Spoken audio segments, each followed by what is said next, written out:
बिस्मिल्लाहिर्रहमानिर्रहीम। अस्सलाम वालेकुम नाज़रीन।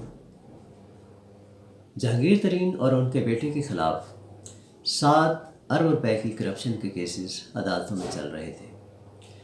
FIA जो है वो इन केसेस को लेके अपनी कार्रवाई कर रहा था। आज अदालत के अंदर FIA ने अपनी रिपोर्ट जमा करवाई और उस रिपोर्ट में जो इंकशाफात उन्होंने किए वो मैं आपके सामने उनका खुलासा रख देता हूँ कि आज जो FIA ने अदालत के अंदर अपनी रिपोर्ट जमा करवाई उसके अंदर उन्होंने लिख कर ये जमा करवाई कि रिपोर्ट कि तरीन फैमिली के ख़िलाफ़ करप्शन के किसी किस्म के सबूत नहीं मिले, ना ही कोई गैर कानूनी ट्रांजैक्शन सामने आए, धोखाधड़ी जालसाजी भी सामने नहीं आई।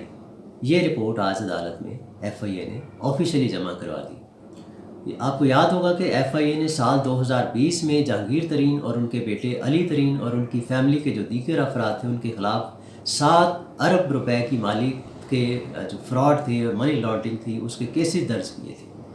FIA की जानिब से दर्ज ये 3 मुकदमात थे। उनकी रिपोर्ट आज तैयार करके अदालत में जमा करवाएगी और उनमें इंकशाफ किया गया कि जहांगीर तरीन और उनकी फैमिली के ख़िलाफ़ करप्शन के कोई सबूत हमें नहीं मिले। इसी रिपोर्ट के मुताबिक जहांगीर तरीन और अली तरीन की कंपनियों से दौरान तफ्तीश किसी किस्म की कोई गैर कानूनी ट्रांजैक्शन सामने नहीं आई। तरीन फैमिली की कंपनी JDW और JKFSL के दरमियान ट्रांजैक्शन कानूनी रिकॉर्ड के मुताबिक दुरुस्त है और सारा रिकॉर्ड मौजूद है, यानी किसी किस्म की कोई मालूमात उन्होंने छुपाई नहीं है और किसी किस्म की कोई धोखाधड़ी सामने नहीं आई। इसके अलावा इनकी फैमिली के ऊपर ये इल्ज़ाम था कि उन्होंने डॉलर जो है ओपन मार्केट से ख़रीद कर बाहर इन्होंने भिजवाए थे मनी लॉन्ड्रिंग के सिलसिले में। उसके बारे में भी FIA ने जो आज जवाब जमा करवाया उसमें उन्होंने कहा कि जी ओपन मार्केट से डॉलर ख़रीदने का इल्ज़ाम भी गलत था। डॉलर कानूनी तरीके से लिए गए जिसका रिकॉर्ड सालाना रिटर्न के अंदर मौजूद है। अब इसमें कौन ये बताएगा कि वो कानूनी थे या गैर कानूनी थे? ये वही FIA है जो 2020 में पूरी एड़ी चोटी का जोर लगा रहा था कि तरीन फैमिली जो है वो करप्शन में मुलव्वस है, तरीन फैमिली जो है मनी लॉन्ड्रिंग के अंदर मुलव्वस है। यही एजेंसियां, यही इदारे FIA को उस वक़्त बैकअप कर रहे थे और मालूमात दे रहे थे। पाकिस्तान की जो खुफिया एजेंसियां थीं वो मालूमात दे रही थी कि तरीन फैमिली जो है वो करप्ट तरीन फैमिलीज़ में से एक है। आज तरीन फैमिली FIA की इस रिपोर्ट के मुताबिक दूध की धुली और बिल्कुल पवित्र होकर कौम के सामने आ गई है कि सारे इल्ज़ामात जो थे वो गलत थे। रिपोर्ट के मुताबिक जहांगीर तरीन और अली तरीन पर FIR में लगाई गई धोखाधड़ी जालसाजी की दफ़ात भी साबित नहीं हुई हैं। रिपोर्ट में ये भी कहा गया है कि सिक्योरिटी एक्सचेंज कमीशन की जानिब से ट्रांजैक्शन पर कोई एतराज़ ही नहीं लगाया गया, यानी हर इदारे ने वो जो इल्ज़ामात थे, जो कंप्लेंट्स थी, वो एक एक करके वापस लेना शुरू कर दी।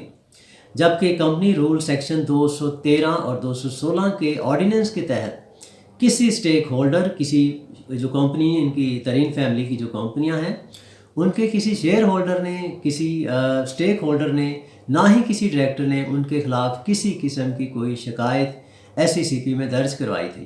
लिहाजा FIA ने सेक्शन 173 के तहत अपनी रिपोर्ट अदालत में आज जमा करवा दी और ये बता दिया अदालत को कि अगर इनको बरी किया जाए या इनको रिहा किया जाए या इनके ख़िलाफ़ ये केसेस ख़त्म किए जाएं तो FIA को इसके ऊपर किसी किस्म का कोई एतराज़ ना होगा, क्योंकि इनके ख़िलाफ़ किसी किस्म का कोई केस साबित नहीं हो सका।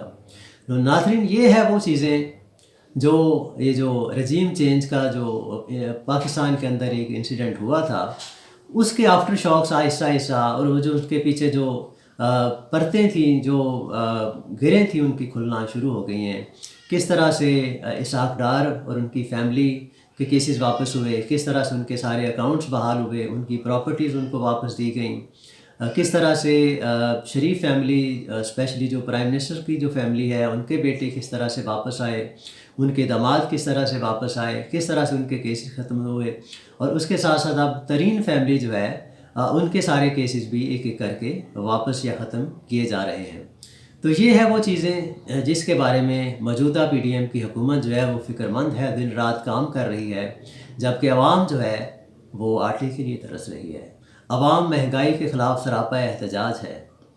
आवाम को 2 वक्त की रोटी इस वक्त मैसर नहीं है।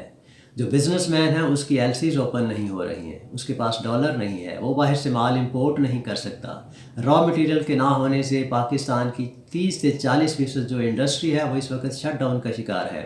और मतलब कि गैर मुअय्यना मुद्दत तक उनको बंद कर दिया गया है। बड़े बड़े जो सनती यूनिट थे उन्होंने अपने जो प्रोडक्शन यूनिट्स हैं उनको बंद किया हुआ है। अब कल की ही जो अपडेट्स थी कि सुजुकी मोटर जो पाकिस्तान में है, चूँकि उसके पास ऑटो पार्ट्स जो इंपोर्ट होते हैं वो अवेलेबल नहीं है, तो प्रोडक्शन प्लांट को मज़ीद कुछ अरसे के लिए बंद कर दिया गया है।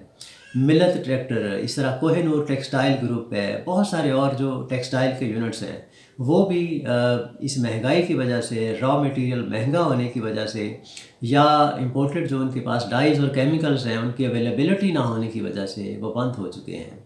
लेकिन हुकूमत की जो प्रायोरिटीज़ हैं वो है इन बड़ी बड़ी जो फैमिलीज़ हैं, बड़ी बड़ी माफियाज़ हैं, उनके केसेस को ख़त्म करना और उनके सीज़ अकाउंट्स को बहाल करना। और इसके अंदर वो किसी भी हद तक जा सकते थे और उसमें वो कामयाब हैं। इस लिहाज से हम कह सकते हैं कि पीडीएम की हुकूमत जो टारगेट्स लेकर आई थी इक़्तिदार में, वो उसमें कामयाब हो चुकी है। कौम को उसकी मुबारकबाद हो। अल्लाह हाफ़िज़।